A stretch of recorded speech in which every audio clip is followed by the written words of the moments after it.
नमस्कार, good morning, बहुत स्वागत आप सभी का। आप देख रहे हैं एबीपी गंगा, मैं आपके साथ सोनिका सिंह। बुलेटिन की शुरुआत करते हैं आज की पहली और बड़ी खबर के साथ। पीएम नरेंद्र मोदी आज यूपी सहित 18 राज्यों और 2 केंद्र शासित प्रदेशों में फैले 91 एफएम ट्रांसमीटर्स का वर्चुअल उद्घाटन करेंगे। इसमें सीमावर्ती क्षेत्रों और जिलों में एफएम रेडियो संपर्क को बढ़ावा मिलेगा। इससे रेडियो सेवाएं और 2 करोड़ लोगों तक पहुंचेंगी और इससे लगभग 35,000 वर्ग किलोमीटर क्षेत्र में कवरेज और बढ़ जाएगा। यह विस्तार प्रधानमंत्री के मासिक रेडियो कार्यक्रम मन की बात की 100वीं कड़ी से 2 दिन पहले किया गया है। 18 राज्यों के कुल 84 जिलों में 100 वॉट के 91 नए एफएम ट्रांसमीटर स्थापित किए गए हैं। तो पीएम नरेंद्र मोदी 18 राज्यों में रेडियो का दायरा बढ़ाने जा रहे हैं। पीएम की 18 राज्यों और 2 केंद्र शासित प्रदेशों को यह बड़ी सौगात है ताकि सीमावर्ती क्षेत्रों तक रेडियो का दायरा को बढ़ाया जा सके। तो पीएम नरेंद्र मोदी की तरफ से आज वर्चुअली इसका उद्घाटन किया जाएगा। यूपी सहित 18 राज्यों को रेडियो का दायरा यहां पर बढ़ाया जाएगा। ये एक बड़ी सौगात प्रधानमंत्री की तरफ से दी जा रही है 18 राज्यों को और साथ ही 2 केंद्र शासित प्रदेशों को। तो रेडियो का जो दायरा है वो बढ़ने जा रहा है और ताकि सीमावर्ती क्षेत्रों, जो दूर दराज के ग्रामीण क्षेत्र है, वहां तक इसका दायरा बढ़ाया जा सके। नगर निकाय चुनाव के उम्मीदवारों को आज चुनाव चिन्ह का आवंटन कर दिया जाएगा। इसके लिए उम्मीदवारों को सुबह 11 बजे नामांकन स्थलों पर बुलाया गया है। कल दूसरे चरण के चुनाव के लिए नाम वापस लेने का आखिरी दिन था।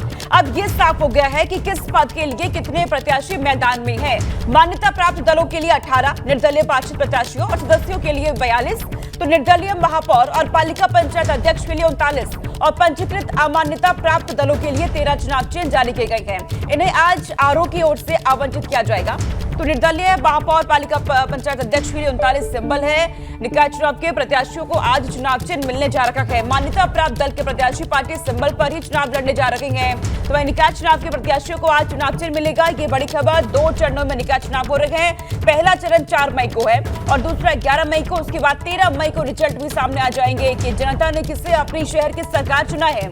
तो मान्यता प्राप्त दल के प्रत्याशी पार्टी सिंबल पर ही चुनाव लड़ेंगे। निर्दलीय महापौर पालिका पंचायत अध्यक्ष के लिए 39 सिंबल तय किए गए।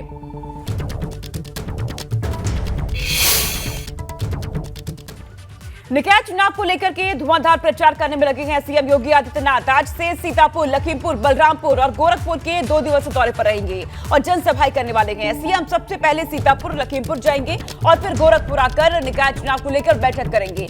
कल यानी कि 29 अप्रैल को गोरखपुर में व्यापारियों के साथ सम्मेलन करने के बाद महाराजगंज, कुशीनगर, देवरिया में जनसभा करने वाले हैं। सीएम योगी आदित्यनाथ लगातार मैदान में हैं और निकाय चुनाव को लेकर के भाजपा के पक्ष में वोट करने की अपील की जा रही है। भाजपा के प्रत्याशियों के पक्ष में वोट की अपील लगातार आम जनता के बीच पहुंचकर कर रही है। जनसभाएं की जा रही है। केंद्र की, राज्य की सरकार की योजनाओं का लाभ कैसे लोगों तक पहुंच रहा है, हर बातें का जिक्र यहाँ पे किया जा रहा है और तमाम योजनाओं के बारे में आम जनता तक पूरी जानकारी पहुंचाई जा रही है। तो निकाय चुनाव को लेकर के सीएम योगी आदित्यनाथ धुआंधार प्रचार कर रहे हैं और लगातार मैदान में बने हुए हैं। अलग अलग जिलों में पहुंच रहे हैं, लोगों तक पहुंच रहे हैं आम जनता के बीच जनसभाएं। और आज सीतापुर, लखीमपुर, बलरामपुर का दौरा सीएम योगी आदित्यनाथ का और उसके बाद बैठक भी होने वाली है। गोरखपुर पहुंचेंगे जहां पर निकाय चुनाव को लेकर के तमाम नेताओं के साथ, कार्यकर्ताओं के साथ बैठक होने वाली है।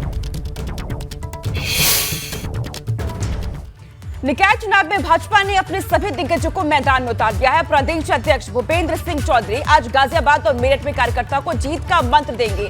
वह भूपेंद्र सिंह चौधरी भाजपा जिला कार्यालय गाजियाबाद में मुख्य चुनाव कार्यालय का उद्घाटन करेंगे। इसके बाद मेरठ कमिश्नरी के पार्टी पदाधिकारियों, वरिष्ठ नेताओं के साथ बैठक में चुनाव रणनीति पर यहां पर चर्चा भी की जाएगी। तो कार्यकर्ताओं को जीत का चुनावी मंत्र दिया जाएगा। प्रदेश भाजपा अध्यक्ष का गाजियाबाद और मेरठ का दौरा यहां पर है और इस दौरे के दौरान बैठक होने वाली है। कार्यकर्ताओं को जीत का मंत्र यहां पर दिया जाएगा कि कैसे जीत को पाना है और लोगों तक कैसे अपनी पहुंच को बढ़ाना होगा। तो वहीं निकाय चुनाव को लेकर सपा अध्यक्ष अखिलेश यादव आज लखनऊ में बैठक करेंगे। इसमें लखनऊ नगर निगम के प्रभारियों को भी बुलाया गया है। बैठक में संचालन समिति के सदस्य भी मौजूद रहेंगे। माना यह जा रहा है कि निकाय चुनाव में अखिलेश के प्रचार करने का शेड्यूल भी आज ही तय हो जा सकता है। वहीं दरअसल अभी तक अखिलेश ने निकाय चुनाव में प्रचार शुरू ही नहीं किया और अब उम्मीद है कि आज से अखिलेश यादव अपने प्रचार की शुरुआत कर सकते हैं। बरेली में मेयर प्रत्याशी को लेकर सपा में घमासान खत्म हो गया है। पार्टी प्रत्याशी संजीव सक्सेना ने कल अपना नाम वापस ले लिया और निर्दलीय प्रत्याशी डॉक्टर आईएस तोमर को समर्थन देने का ऐलान कर दिया है। उन्होंने कहा कि वे अखिलेश यादव के निर्देश पर डॉक्टर आईएस तोमर को चुनाव लड़ाएंगे और इस बीच निर्दलीय प्रत्याशी डॉक्टर आईएस तोमर को राष्ट्रीय लोक दल ने भी अपना समर्थन दे दिया है। तो सपा में लगातार नाराजगी की खबरें सामने आ रही थी, जो घमासान छिड़ा हुआ था। कहा जा रहा है कि बरेली में फिलहाल ये घमासान खत्म होता हुआ यहाँ पर नजर आ रहा है। तो संजीव सक्सेना का निर्दलीय प्रत्याशी को समर्थन अब देखने को यहाँ मिल रहा है। साथ ही रालोद ने कहा है कि वो भी अपना समर्थन देगी। मुझे आदरणीय राष्ट्रीय अध्यक्ष जी से डायरेक्ट मेरा आशीर्वाद प्राप्त हुआ है। उनके निर्देश को मैं टाल नहीं सकता। समाजवादी पार्टी का सच्चा सिपाही हूँ, इसलिए मैंने नाम वापस लिया। आदरणीय राष्ट्रीय अध्यक्ष जी दबाव किसी पर नहीं डालते हैं। उनके ऊपर मेरी आस्था है बहुत ज़्यादा, और उनके निर्देश पर उनके आशीर्वाद के साथ मैंने वापस किया। अब क्या तोमर जी का टिकट चुनाव लड़ाएंगे? हाँ, बिल्कुल लड़ाएंगे। समाजवादी पार्टी जिंदाबाद।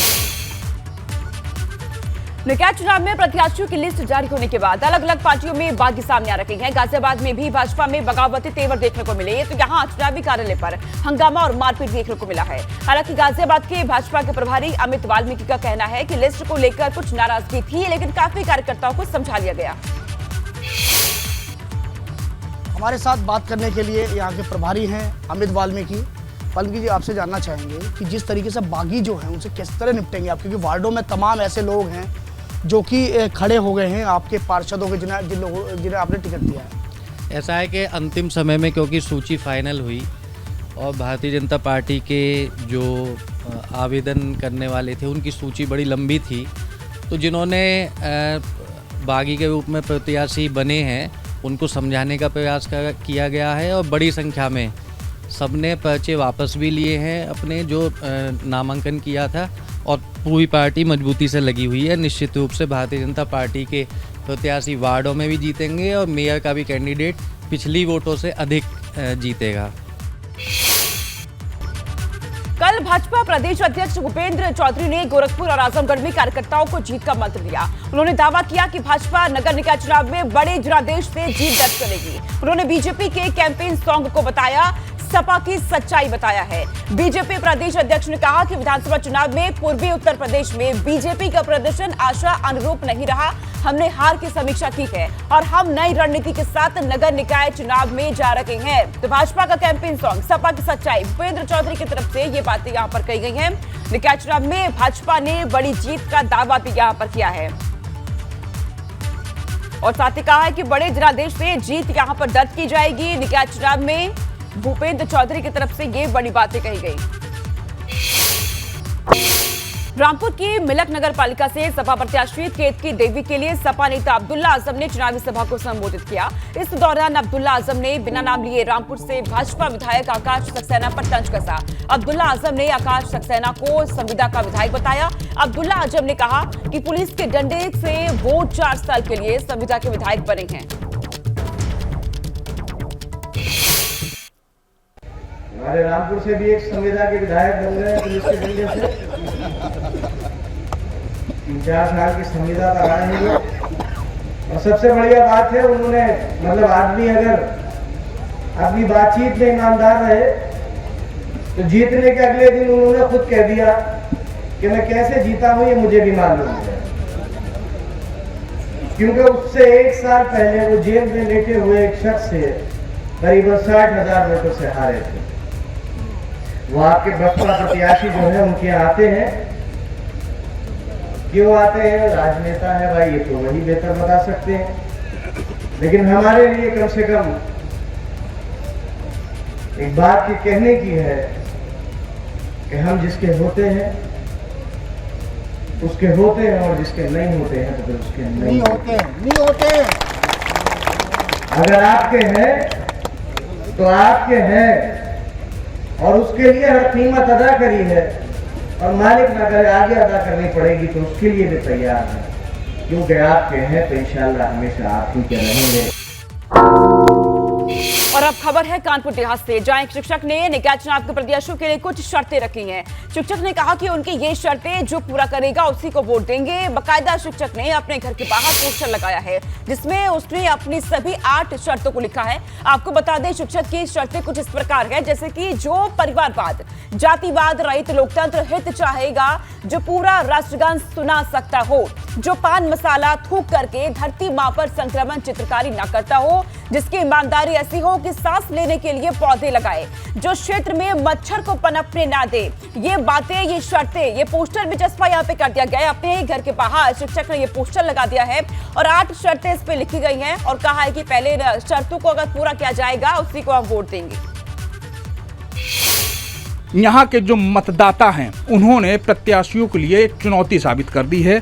अब इस चुनौती को जो पूरा करेगा वही यहाँ से मत पा पाएगा। हमारे साथ नवीन जी हैं, हम नवीन जी से बात करेंगे। नवीन जी, ये बताइए कि जो आपने शर्तें रखी हैं प्रत्याशियों के लिए, आखिर क्या है और इसका उद्देश्य क्या है? और हमारा उद्देश्य ये है कि जो भगत सिंह ने कहा था कि बंदूकें बो रहा हूँ, आज अगर हमारे नन्हे मुन्ने बच्चों पे काम होगा तो निश्चित रूप से चित्रकला प्रतियोगिताएं हों, पर्यावरण के संबंधित प्रतियोगिताएं हों, स्वतंत्रता संग्राम सेनानियों के बारे में बच्चे जानें, तो ये बच्चे जब जानकार बनेंगे, पर्यावरणीय प्रतियोगिताओं में प्रतिभाग करेंगे, तो ISPCS में होने वाले पर्यावरण पेपर के लिए बच्चे तैयार होंगे। आज का लगाया हुआ वृक्ष 20 साल बाद फल देता है, इसी तरह से आज का जाना हुआ बच्चा 20 साल बाद बेहतरीन परिणाम देगा।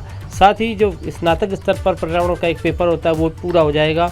और हमारे नगर पंचायत में जो हमारे वीर रहते हैं, जिन्होंने राष्ट्र की रक्षा में अपना जीवन लगाया हुआ, स्वतंत्रता संग्राम सेनानी हों या हमारे जो पूर्व सैनिक हों या वर्तमान सैनिक हों, उनकी वीर बधुएँ हों, जो बधुएँ वीर बधुएँ जिनका संज्ञा दी गई वो हों, उनका अभिनंदन हो। और समय समय पर जो बच्चे बाहर से जीत के आते हैं, अन्य जिलों से जीत के आते हैं, अन्य प्रदेश जीते, उनका अभिनंदन हो।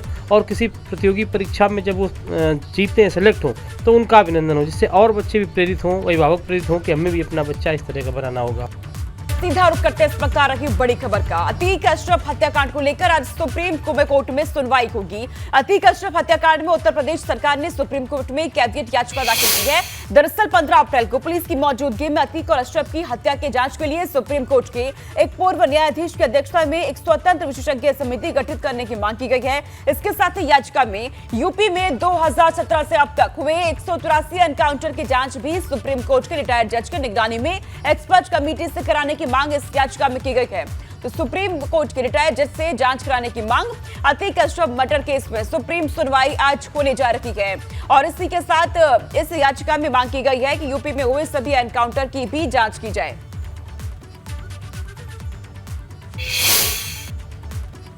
गोरखपुर में MLC देवेंद्र प्रताप सिंह ने अपने बयान से यू टर्न ले लिया है। उन्होंने कल भाजपा के मेयर प्रत्याशी डॉक्टर मंगलेश श्रीवास्तव के लिए प्रचार किया और सभी से भाजपा के पक्ष में वोट देने की अपील की है। निकाय चुनाव में प्रत्याशियों की घोषणा से पहले उन्होंने टिकट के खरीद फरोख्त का आरोप लगाया था। जब उनसे खरीद फरोख्त के मामले में पूछा गया तो उन्होंने कहा कि वो बीती बात हो गई है और यहाँ पर अब उनकी तरफ से यू टर्न ले लिया गया है। भाजपा प्रत्याशी के लिए उन्होंने जनसभाएं भी की है, वोट देने की लोगों से अपील भी यहाँ पर की है।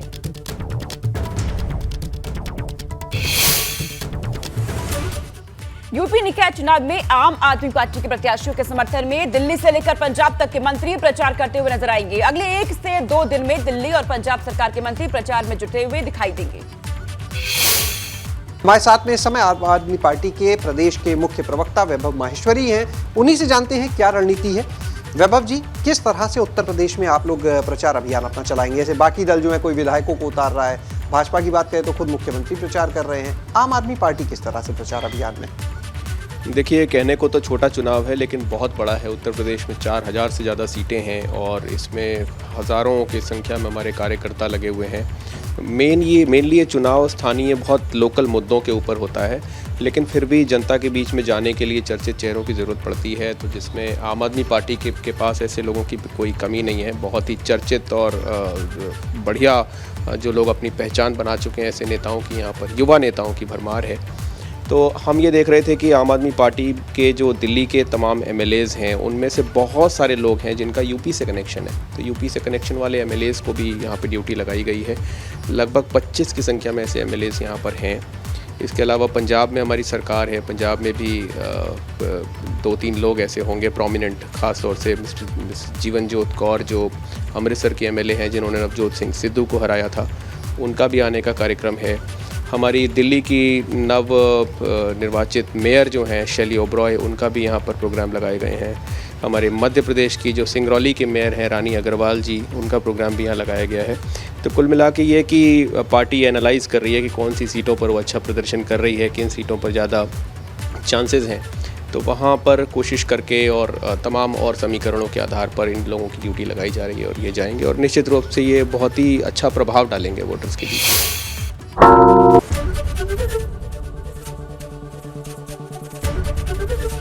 एबीपी गंगा, खबर आपकी, जुबान आपकी।